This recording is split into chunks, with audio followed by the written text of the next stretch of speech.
My question goes to the medical community and to medical schools in this country and abroad. Are they gearing up to an aging population? I think they're realizing it. I think, but are they really? No. I mean, I think it's fair to say we've been doing some work with geriatricians here in New York, and there, excuse me, there are a few medical specialties. Since I'm a pediatrician, I can say this: pediatrics, geriatrics, psychiatry. They're kind of at the low end of the totem pole on prestige in the medical world, and I think that the leadership of deans and directors has really got to get involved. I think everybody is preoccupied with the potential cost to the healthcare system. But the tack that seems to be being taken is how do we manage this development of palliative care, sort of how do we identify these high-cost cases, many of whom are older persons, and sort of manage it so the costs are not as high as they might be otherwise. But I think medical schools themselves are not really moving upstream very much in the prevention space. There's one difference there, the Association of Academic Health Centers, which is the national organization of sort of universities that have multiple schools of health professions, nursing, medicine, pharmacy, dentistry together, has directly taken on the social responsibility role of health systems and medical schools in dealing with broader determinants of health. So Steve Wortman has just taken it and run with it and has been really carrying it around from global meeting to global meeting. So I think they're dealing with the broader determinants, which then will lead us hopefully into the aging work and urban work. Please, yes. Yeah, I must concur with the previous comment. Well, the data bunch of information you gave will take a few years to digest everything. But I would like to make it even worse, if that is possible. Namely, all these projections in the future don't seem to take into account the canvas on which we project this. It's a world that's going to be warmer than what it is today. Mm-hmm.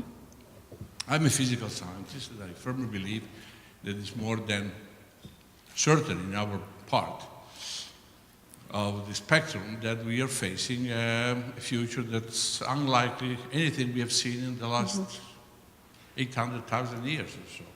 And so this is not an illusion, that is a fact. And there's more than anecdotal evidence that there are cases of malaria, there are cases of dengue fever, where they shouldn't have been, in principle. And that's because mosquitoes follow the isotherm. They don't follow anything else but what they and they can bring diseases that were never known in certain regions. So it's really a different world. I mean, if you project all this data into the future, there is a huge uncertainty because we don't. And I really hope that your community will give us a hand because we are fighting a war against skeptics and being very generous. And most, I should say, ignorance and economic interest, or the sum of the two together, which is really not very healthy for the future generation. Yeah. Unfortunately, we cannot sell anything but the truth, because that's what we have.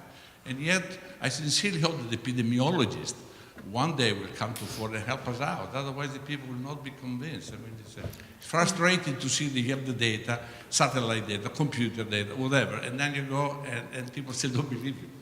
Yeah, I think I tried to kind of limit to a few areas, but one of the characteristics of cities that is very much on the agenda is climate change, and it's very fundamental to the urban researchers and urban investigators. And there's something called the heat island effect in cities, which really deals with exacerbating temperatures and causing, people saying they've never seen urban malaria or urban dengue. So you're absolutely right. It's just but it's not an area that's missing. It was just missing from my presentation.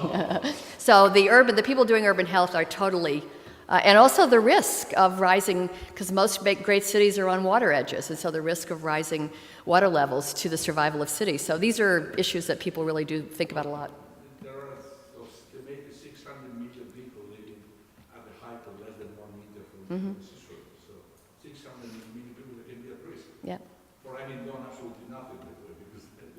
Yeah, I mean, we just, actually we've been taking a paper, a group of global group of medical academies, working with Sir Andrew Haynes at the UK Medical Academy, did some work on the mitigating health effects of climate change and the savings that might be available. And we've actually been trying to use that paper to influence the Durban conference and the Rio conference. And it looks like we're going to have a side session at Rio that's going to really focus on human health, because often human health is never discussed with the environment people. So, you know, it's an important issue.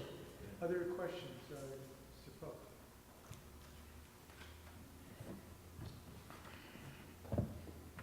Thank you. First of all, I add my compliments to your address, important remarks. I also was a principal deputy assistant secretary, but not in your agency. I was the principal deputy at the State Department for Counterterrorism. Oh. And I don't have a question, I just have a confirmation and a compliment. And the confirmation is something you were beginning to get to in the early part of your remarks, that issues such as health and NCDs and transnational diseases are actually national security issues, Yeah, they are. as well as, of course, humanitarian issues. And so that's a compliment, a confirmation and a compliment to Dame Jillian, to her husband, to you, and to others who got it early on, and some others of us who got it perhaps a little later, was that dealing with these issues, particularly counterterrorism, is much broader than just trying to figure out how to break up Al-Qaeda, which is what, of course, we were by necessity focused on in the early days. But it's much broader than that. And these issues, and particularly health, have such a huge impact way beyond bioterrorism, which we knew about. But it's really critical. So my compliments to you. It's not really a question, but you all got it. And please keep making that point that these are national security issues. I'm glad you said that. I think the Secretary Clinton sees that with the soft diplomacy idea. And there used to be a sort of, I don't know if it's still current, but the notion that that high infant mortality was a sign of a failed state or incipient failed state, and that was a signal that many diplomats used when they were thinking about issues that they might be facing in their country. So I'm glad, I think it's even better for you to say it as a diplomat, so this is great. A lot of that failed states. Yeah. And we still do. Yes, please.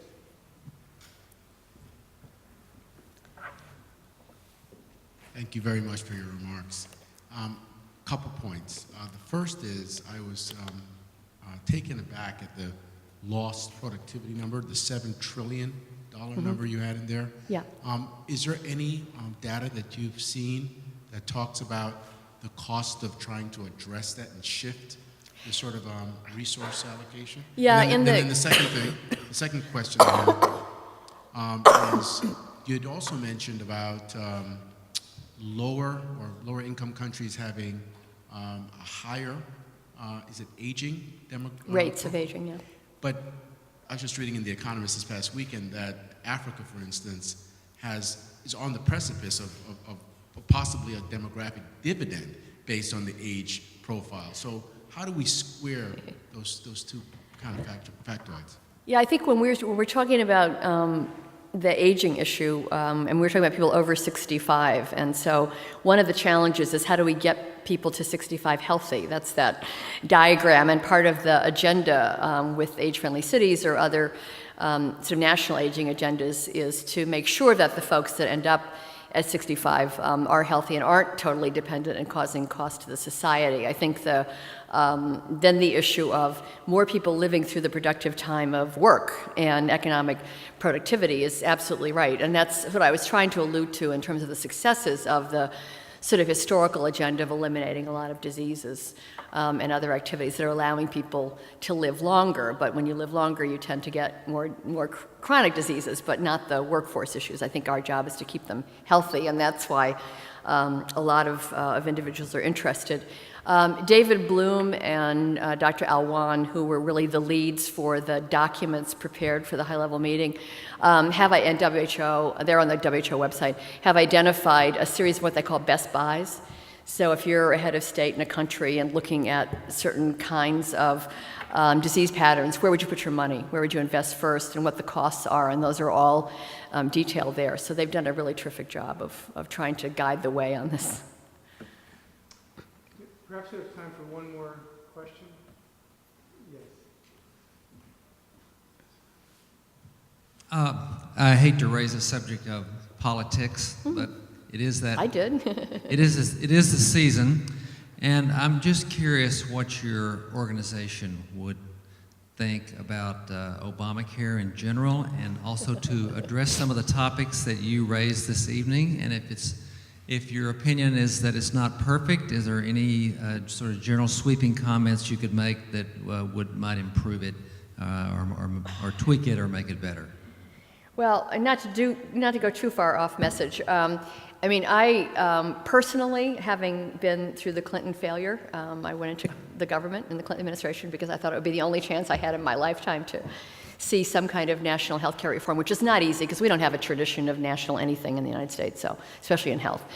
I think any time this country is on the record as committed to providing universal financial coverage to its citizens for health care is a good thing.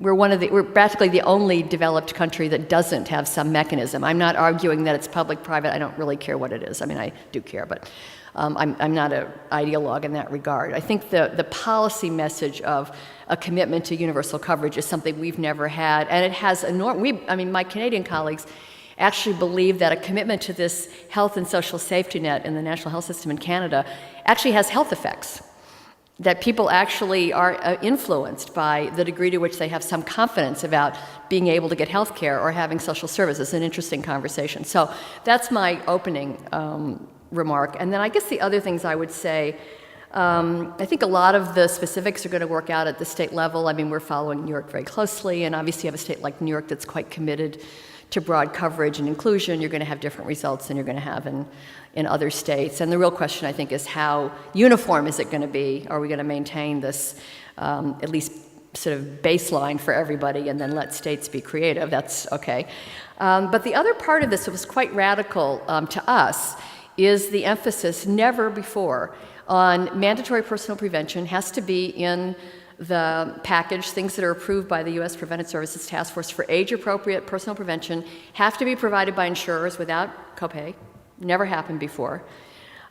Second thing is funding was provided for community-based interventions, which have shown very dramatic return on investment in tobacco, exercise, and diet, and a number of grant programs, very large ones, $600 million, $300 million are rolling out now to do that in communities. New York Health Department, City Health Department got about $6 million for its community transformation grants, which are sort of underway, and then also resources, a public health fund, and these structures I talked about a little bit. So it's really been the first time that a national health care reform document has spoken to the issue of prevention and public health, so we like that.